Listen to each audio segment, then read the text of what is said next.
62.930 ini jumlah bukan yang sedikit ya. Ini dari pemecah rekor dari tahun-tahun dari awal G2G didirikan.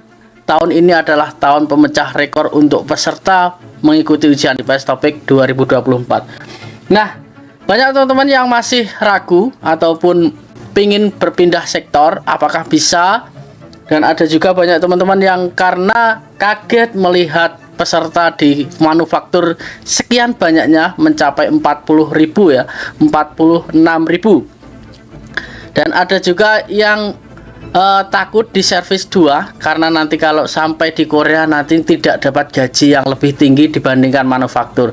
Apakah bisa kita berpindah terkait sektornya ketika kita mendaftar, ataupun teman-teman yang sudah dulu daftar ataupun yang baru saja daftar? Kita simak videonya setelah yang satu ini.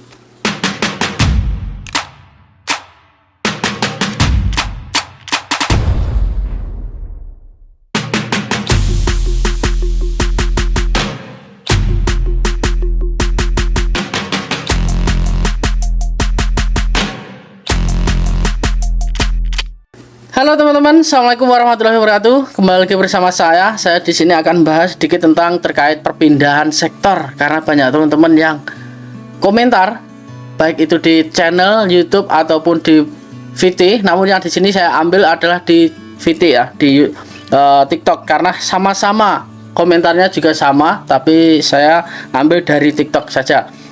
Bisakah pindah sektor? Nah, ini entah ini sudah dulu daftar atau belum, saya tidak tahu.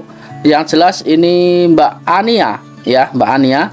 Terus ada lagi yang mengatakan aku dulu bisa Mas waktu verifikasi, tapi harus buat surat pernyataan tertulis dengan meterai di tempat verifikasi dan ada saksinya, Dan selanjutnya kemarin dari LPK salah tulis sektor, tapi alhamdulillah bisa. Ini ada yang bisa, ada yang mengatakan nggak bisa, dan saya sendiri juga mengatakan nggak bisa.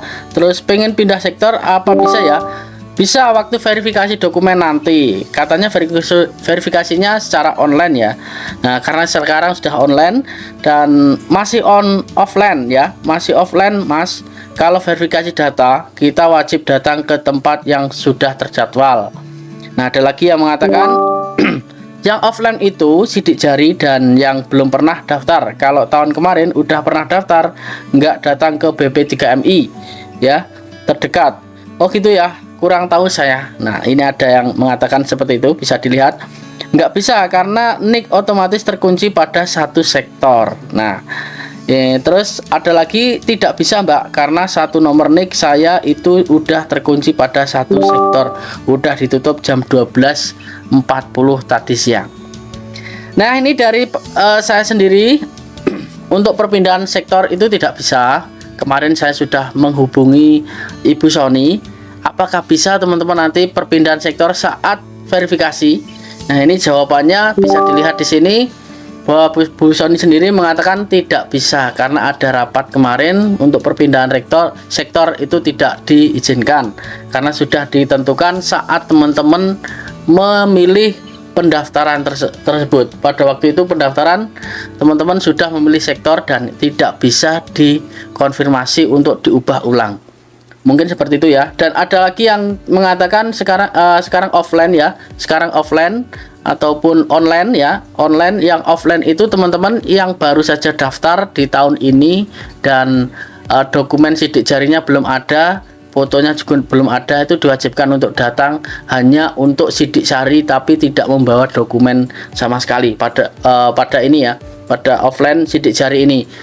Bisa disimak videonya Ibu Sulianya di live-nya di BP2MI Humas, itu juga ada, sudah merangkan tidak perlu membawa dokumen, hanya sidik jari dan foto saja karena dokumennya sudah ada di Cisco P2MI. Jadi teman-teman tinggal sidik jari dan juga teman-teman foto. Nah, mungkin foto seperti itu. Dan selanjutnya yang terakhir nggak bisa ya, nggak bisa karena satu NIK satu sektor ya. Ini satu NIK satu sektor. Untuk NIK itu maksudnya nomor KTP, satu KTP ataupun satu nomor KTP itu satu sektor. Jadi tidak bisa untuk memilih dua sektor. Nah, kalau hal seperti itu, perpindahan sektor seperti itu, saya rasa juga hampir sama ya. Untuk dua sektor, sama artinya kita memilih dua sektor ya. Nah, maka dari itu teman-teman saat memilih kemarin sudah terkunci. Nah, ini jawabannya sudah dijawab oleh Ibu Sony. Alhamdulillah tadi direspon, ataupun kemarin direspon ya sebenarnya. Namun saya baru memberikan video kali ini karena banyak teman-teman yang komentar dari berbagai video saya ataupun VT itu bisa nggak pindah sektor di saat verifikasi dokumen. Maka dari itu semangat saja, insya Allah apapun pilihanmu, lulus ujiannya dan mendapat rezeki bekerja di Korea. Semangat, semoga bermanfaat. Sampai ketemu lagi di video selanjutnya. Salam, kegagalan adalah kunci dari keberhasilan. Annyeonghaseyo.